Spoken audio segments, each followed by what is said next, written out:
Hello everyone, I just thought I'd pop on today because it's been such a long time since I made a video. I think it's been about two and a half weeks or something. It feels like an eternity. I just thought I'd share what I've been doing a little bit. I've been making some flowers and things. I've been sending them out and I haven't recorded anything. Oops, sorry. So I thought I would, before the rest sort of go out, that I would show you what I've been making. So I've been making a few little flowers. I made some for Roseanne's Hidden Challenge and just kept making a few more. And they're just basic layered, gathered types of flowers. A week or so ago, a lady asked me if I had links to people that made flowers, and I sent her some links, and what I might do is put those same links in the description box below, because although I haven't copied anyone in particular, I've used bits and pieces from lots of different videos. So I've made some full flowers, but I've made like lots of bits. Like that's just some cotton fabric, so that I can make flowers or put them on projects. But some of them don't have centers in now, because if you're working on a project you might want a particular kind of center. Now this isn't actually a flower. This is some gathered fabric, folded fabric, and it's too long, but on purpose, because when it's too long and you sew it together, it ends up with this, see, that's it if it was flattened out like a flower. But if it's a bit too long, you can get that curled effect going there. And that makes it really nice to put in a project, and it's all scrunched. So I've made some of those, and then some simple lace ones with a little applique piece, and that was from Rita. Thank you, Rita. And then there's just some bits that I've cut off, some embroidery anglaise type flowers, figureleux strings. They are a combination of being sewn and probably more the centers glued on more than anything. The rest of them are sewn. It's just got a rolled flower in the center. That's a combination of 3 different like gathered lace and 2 fabric ones, but no center at the moment. And I have used these lovely little felt pieces on the back there, and I think they might have been from Pauline. And that one's a lovely silk cuff fabric from Lynn Harris. There's just another little one. So they're basically like, that's just lace with a rolled rose in the center, but just a variety, so that and like just some plain ones there, just so that when I make a project, I've got something I can grab, or if I'm sending things to people, I've got something I can pop in with their parcel. That's a finished one there, and that's lace from a garment and a little, what is that? Oh, that's just embroidery anglaise gathered up, and a bit of lace gathered up, and a button. There's another pretty one. It's got like a applique piece on one side and a flower on top with lace, 2 different types of lace. So, and that one, I like these are pretty, and these are so easy. That's just that common kind of a lace that we all seem to have, and it's just got a little applique flower in the center, and you could put a pearl or a crystal or anything. That's like that other one. I think, oh, and there's this big one. I was just playing with some organza fabric, and that's once again just a really long, oh no, that's 2 separate ones I made. So that, you know, that'd be nice on top of a gift. So I've been making those, so there's lots in there that I can play with. And I think everybody does at some stage. They just sit down and make flowers. So they've got some, and they last quite some time, and then you run out and make some more. I'd like to make some velvet flowers, I think. So I've just sort of been grabbing what was on top and using things that way. And so they're the flowers that I've made, and those ones are going somewhere.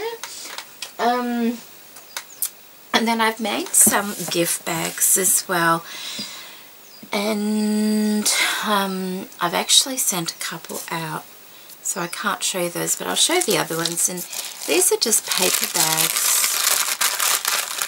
that I've been sent, you know, and they've had things in them, and I've reused them. And so this one it's fairly simple. It's just got some fancy paper on the front there, and I think that came from Crafty Irina. Thank you, Irene. And then I've got some little satin puffy flowers, just 1, 2, 3 across the front there. On the back I've got a piece of curtaining. Now I cannot tell you where that came from. I wish I could. I had the I kept thinking Kerry for some reason. See, it was on this, and it had this wrapped around it. And normally I always put a name of who sends me things, and I don't have it. So if you sent me that, I'm so sorry that your name isn't on it, but thank you. I think it's lovely. And it was a piece of curtaining, and it had colours in it. See, there's the colours there. And I've cut a piece out, the flower, and it's on the background. And I left some of the cut out on the bottom there. I just cut around it, and I wrapped it around to the back as well. So I put that there, and then I've got a little dangle trim under that, and that's from Seriously Scrapping.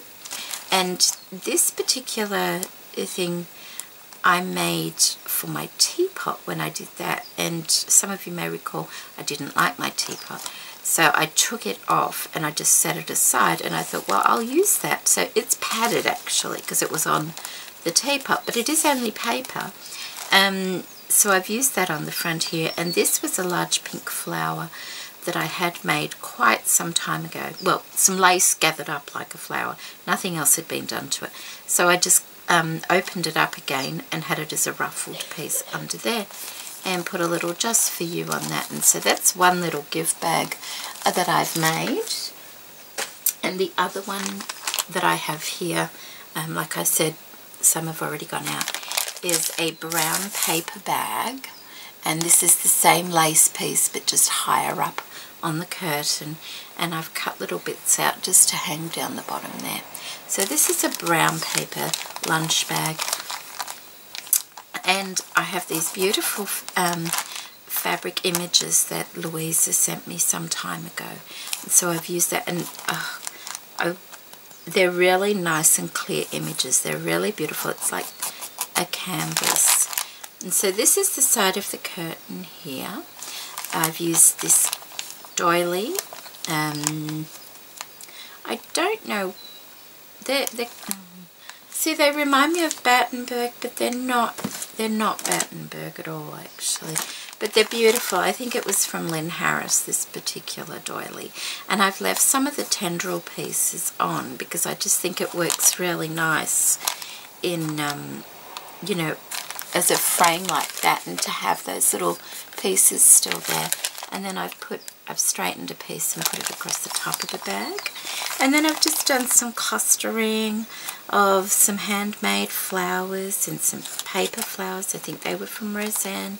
And some silk flowers, and that's a vintage flower. And some lace and crystals and vintage lace just scrunched along. And I've put lovely rhinestones all around the frame there. And there's a stick pin I've put in there, which can come out. and it doesn't go inside the bag. I have some porcelain flowers, some beads, appliques, some of these little pearl beads in there as well. So there's all sorts. Oh, and there's one of those flowers. That's what I mean. It's like a ruffled piece of fabric, and you can just sort of scrunch it in there, and it looks really nice. So, and there's some buttons, and then I've got 2 layers of this tea-dyed dangle trim down the bottom there, and I think that makes it nice and soft and pretty. And so that will be going to somebody as well. And you can see a couple of others that I made on Roseanne's video, and I will put a link to that in the description box below. And there's another reason I'm going to put a link to that as well, but just a moment. I also made another flower, and it's a cotton flower. I was on Pinterest and I saw some flowers. This one's actually made to go on a journal cover, and that's why it's kind of short on one side and large on the other. I kind of like that. And I've put a little doily on the back. Oh, I'm trying to remember the lady's name. Who makes these funky little flowers? Oh, I can't remember off the top of my head. I will put a link to that in the description box, to the picture, because there's no tutorial on it or anything like that. I think you have to do workshops. I sort of guessed it myself. Yeah, I kind of guessed how to do it myself. So, so I made that one. And as I was saying, there's another reason I'm going to put a link to Roseanne's video, and that's when I entered her challenge, and when she was opening the package, she showed us a storage system that she'd made. I'm just going to make sure there's enough room here for her scrap laces. I thought it was absolutely wonderful. Now, whether she was the actual inventor, I think this sort of thing may have been around for quite some time, but that's where I saw it, and Roseanne told us how she made it. So if you want to know how to make them, I will put that link underneath this video, and you can see what she says about it. But I decided that's what I wanted to do, because all my scraps were in large plastic bags out in the hallway, and so you forget to go and get them, and you've got to have something where you can find things easily, don't you? Anyway, you're going to laugh. It's so big, actually. These are all my light coloured scraps. You know, my light coloured lace scraps, and it's in this lovely fabric, like bag, I guess you could call it. And this is huge. Like, it's a really big size. I don't think Roseanne's was actually that big. And mine wasn't meant to be this big. That one's a darker one, actually. There's a flower in there, look at that. Mine wasn't meant to be this big. I might put that in that flower bag.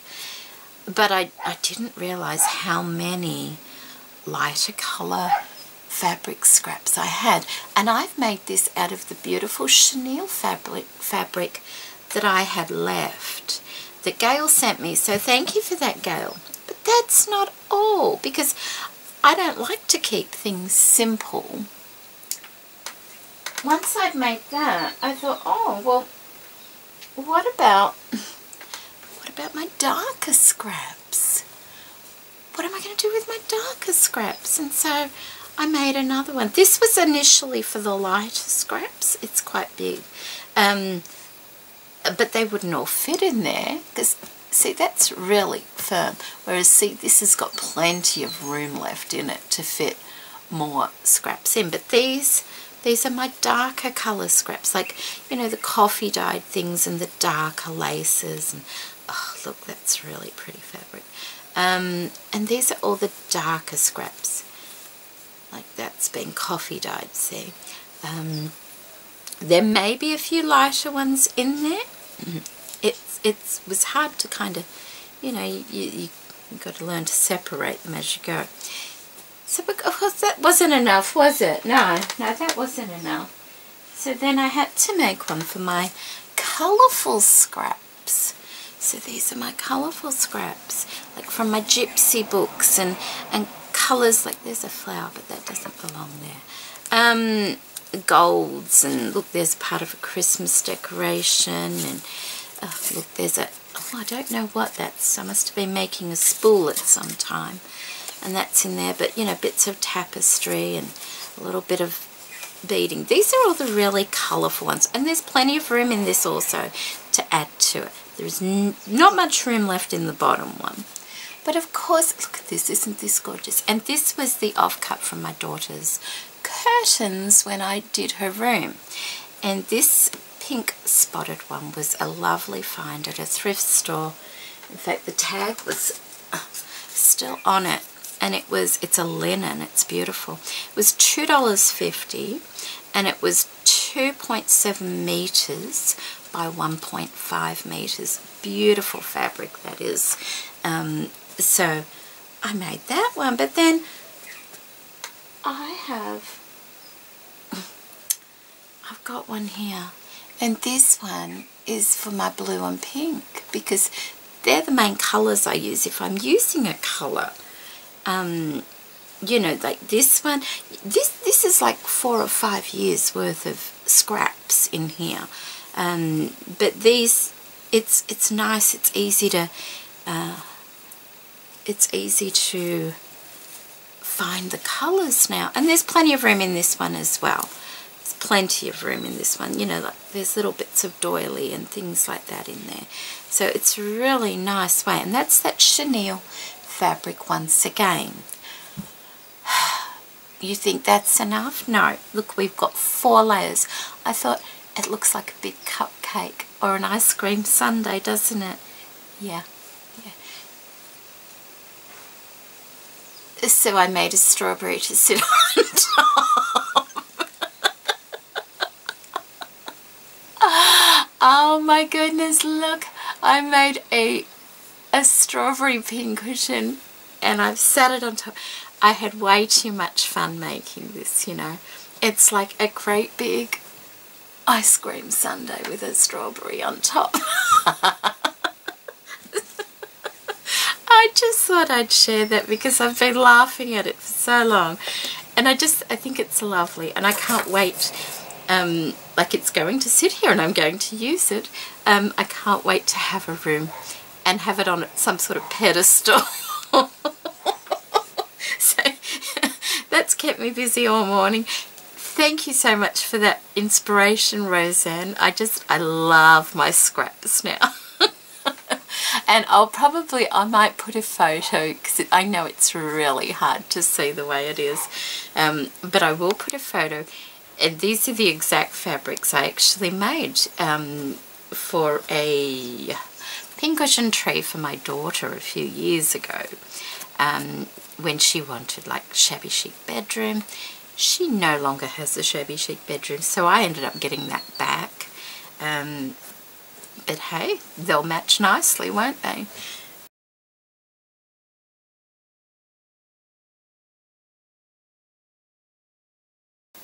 And that's pretty much, I think, all that I have to share with you today. I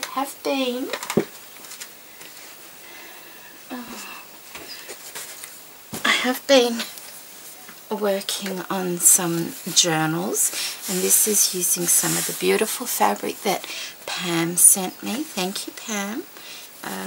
So they're in the process. They're not, you know, like the pages and things. They're only in the beginning stages. So I'll share those properly once they're done. Okay, I think that's it. So take care, everybody, and thank you so much for stopping by, and hopefully I'll get back into the swing. There was a very nasty flu went around, and it was one of those ones where you were over it and then it reoccurred, and then you were over it and all of a sudden you weren't over it. It was so bad, so strange. and I feel exhausted from it, to be honest, but you know, we soldier on, don't we? Okay, everybody, thank you so much for stopping by and watching today. Take care. Bye.